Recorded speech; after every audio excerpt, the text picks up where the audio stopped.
क्योंकि क्लियरली ये पूछा जा रहा है खासतौर से मुस्लिम समुदाय की तरफ से भी, और असदुद्दीन ओवैसी ने भी इस बात का जिक्र किया कि क्या पैगंबर मोहम्मद से मोहब्बत दिखाना अपराध की श्रेणी में आ गया है क्या? और अगर ताकत का इस्तेमाल करती है सरकार तो वो कहीं ना कहीं कमजोरी नजर आती है। समाजवादी पार्टी से लेके विपक्ष आपसे इस पर सवाल पूछ रहा है, लेकिन ये नौबत इस तरीके की आई क्यों? डिस्पाइट उत्तर प्रदेश में कानून व्यवस्था मजबूत है, इसकी बात की जाती है, फिर भी दंगे होते हैं। नहीं, देखिए, मोहब्बत और नफरत दोनों दो अलग अलग चीज़ें हैं। मोहब्बत तो बड़ा आत्मीयता भरा है, उसमें भातृत्व है, मातृत्व है, प्रेम है, उसमें घृणा तो है नहीं, हिंसा तो है नहीं, द्वेष तो है नहीं, राग तो है नहीं। लेकिन कोई व्यक्ति पथराव करता है, तलवार लेकर चलता है, मुझे लगता है कि उसमें किसी भी तरह की मोहब्बत की कोई चीज़ नहीं, इंसानियत की कोई चीज़ नहीं। और मैं कह रहा हूँ कि प्रेम पहले दिन थोड़े ना हो रहा है। प्रेम को प्रदर्शित करने के लिए हम अपने माता पिता, गुरु, गार्जियन, परमपिता के प्रति, हर लोग अपने धर्म के प्रति समर्पण भाव से प्रेम को प्रदर्शित करते हैं। लेकिन ये खून खराबे वाला प्रेम ये कहाँ से नया से शुरू हो गया? भाई, आज दुनिया में 57 कंट्री मुस्लिम कंट्री है, कहीं भी आप देखिए कि अल्लाह के प्रति इस तरह का भाव होता है क्या कि कानून व्यवस्था को हाथ में लेकर जो मर्जी है सो करे? मुझे लगता है किसी को भी प्रेम से कोई दिक्कत नहीं, लेकिन हाँ, डंडे पथराव, वहाँ पे देखे होंगे कि गोलियां चली हैं, बहुत सारे लोगों को छर्रे लगे। अगर इस तरह से कानून को कोई हाथ मिलेगा तो कहा जाता है ना, मुख्यमंत्री जी तो खुले मन से कहते हैं कि कायदे में रहोगे तब फायदे में रहोगे। अगर कानून हाथ में लोगो तो कानून के हाथ तो बहुत लंबे होते हैं, कानून के हाथ में आप भी चले जाओगे। और आप देख रही होंगी भाई, जो हुआ वो अच्छा नहीं हुआ, लेकिन जो हो रहा है वो अच्छा हो रहा है कि सठे साठम समाचरित। अगर आप कुछ करेंगे तो सटसन विनय कुटिल सर प्रीति। कोई व्यक्ति जो अपराधी कार्य करने कहीं पे आएगा और प्रदेश के माहौल को बिगाड़ने के लिए आएगा, उसमें जहर घोलने के लिए आएगा, निश्चित तौर पे कानूनी रूप से उसके खिलाफ कार्रवाई होनी चाहिए, और कार्रवाई हो रही है।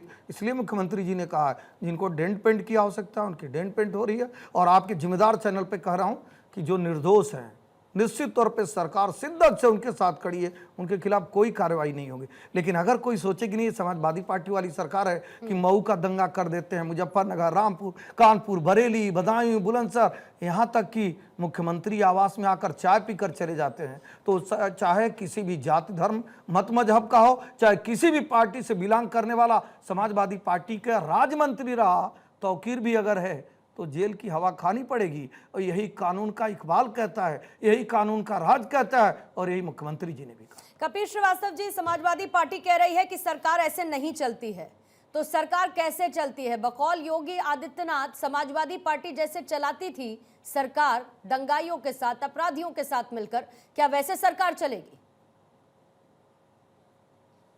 देखिए पूर्णिमा जी, एक बात बहुत साफ है, ये देश और ये प्रदेश दोनों ही इस देश के संविधान के साथ चलेगा।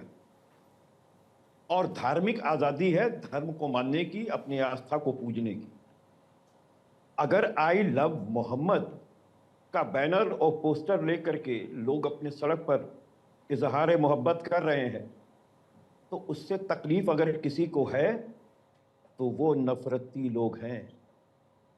क्या आई लव मोहम्मद का पोस्टर ले जाना इस देश के कानून में बैन करने के लिए कोई धारा बनी हो तो मुझे योगी आदित्यनाथ जी बता दें। और ये साथ और भी बात मैं कह रहा हूं कि ये जो बरेली की घटना हुई है, इसमें तौकीर रजा साहब को भारतीय जनता पार्टी आज से तो नहीं जान रही कि साहब मौलाना भी हैं और राजनीति में खड़े भी होते हैं, खड़ा करवाते भी हैं, उनका एक प्रभाव है उस जगह पर। तो जब आप सब कुछ जान रहे हैं, उन्होंने कहा कि हम एक प्रदर्शन करना चाहते हैं और आपने प्रदर्शन की पहले अनुमति दी थी, और हम एक बात कह रहे हैं कि आपने prevention is better than cure क्यों नहीं किया? आप कहते हैं कि वहां साजिश रची जा रही थी, तो आप तकिया लगा के सो रहे थे कि इस उत्तर प्रदेश के हनक वाली सरकार है। आप गर्मी चर्बी सब उतारते हैं, बस वो संवैधानिक नहीं होता चाहे बुलडोजर चला दें। लेकिन एक चीज तो है कि भाई देखिए, योगी जी की एक बात सही कि जब से ये लोग आए हैं दंगे नहीं हुए। अरे कैसे होंगे? दंगे तो तब होते हैं जब सत्ता में आना होता है। दंगेबाज जब आज सत्ते में हैं तो दंगा करेगा कौन?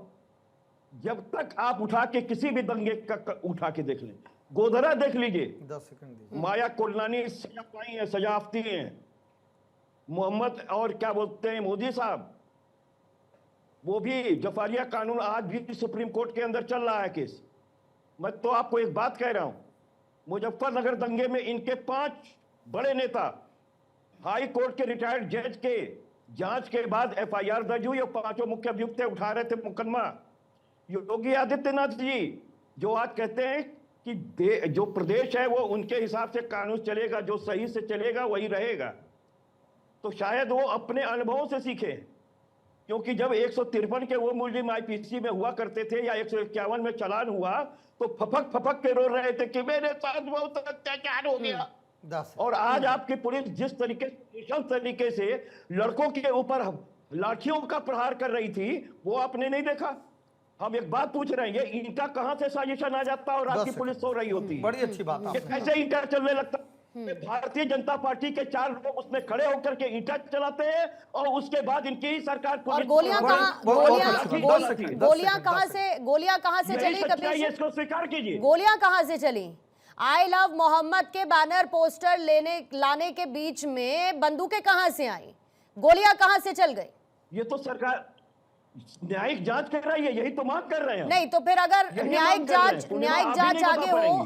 जांच आगे हो और उससे पहले सरकार अगर कार्रवाई करे, नकेल कसे दंगाइयों पर, तो फिर वो साहब हो जाते हैं तौकीर रजा आपके लिए? तो बिल्कुल नहीं, हम तो साफ आपको कह रहे हैं कि अगर सरकार को प्रिवेंटिव एक्शंस लेने चाहिए थे, जो नहीं लिए उनकी फेल्योर है, ये लॉ एंड ऑर्डर का फेल्योर है। आप मुझे बताइए, शांत कायम रखने के लिए क्या आप बॉन्ड इशू नहीं करा सकते किसी से? आप मुझे बताइए, आप अगर लगता कि कपिल श्रीवास्तव की किसी बात से या कोई दंगा हो सकता है, कोई कपिल श्रीवास्तव जी बड़े अच्छे सवाल पूछे, मुझे लगता है कपिल श्रीवास्तव जी को जवाब सुनना चाहिए। बहुत धैर्य से मैंने आपके सवाल को सुना।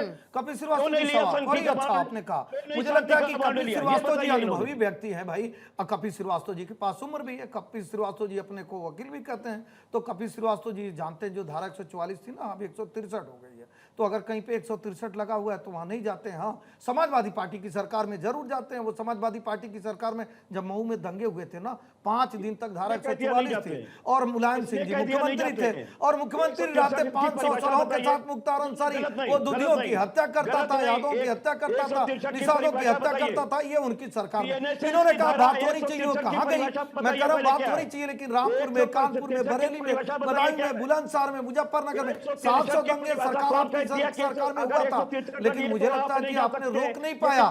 लेकिन एक दिन भी नहीं लगा, इसीलिए मुख्यमंत्री जी कह रहे हैं और दोबारा मैं भी कह रहा हूं, अगर आज रिपोर्टर भारत 24 पे वही है, उन्होंने कहा जैसे एक दिन पहले हालात थे वैसे हालात आ गए। कुछ लोग चाहते थे कि कानून व्यवस्था को हाथ में लेकर प्रदेश का माहौल खराब करेंगे। मुझे लगता है वो खराब हो जाएंगे, उनकी पीढ़ियां खराब हो जाएंगी, और जाके देखेंगे दुकानें खुली हुई हैं, एजुकेशनल इंस्टीट्यूट चल रहा है, लोग सड़कों पे चल रहे हैं, कोई जाम नहीं, कोई कर्फ्यू नहीं। ये सारा कार्य समाजवादी पार्टी की सरकार में होती है। और पूछा जा रहा है साहब ये रिश्ता क्या कहलाता है?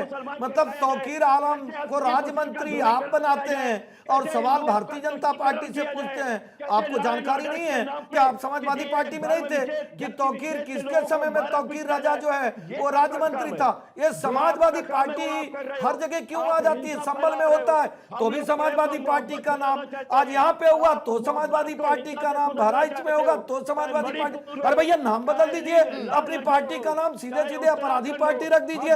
मैं पूछ रहा हूं कि आप बताइए, दुनिया में 100 बार कहिए, हमारे मुस्लिम मित्र यहाँ बैठे हैं, 100 बार कहे, मैं हाथ जोड़ के सम्मान करता हूं। लव कहने से, प्यार करने से मुझे लगता है आत्मीयता का भाव दिखेगा, समर्पण का भाव दिखेगा, उसमें वैमनस्यता का होगी, कटुता का होगी। लेकिन समाजवादी पार्टी को सूट करता है कि समाजवादी पार्टी किसी तरह से समाज में जहर घोलने का कार्य करे।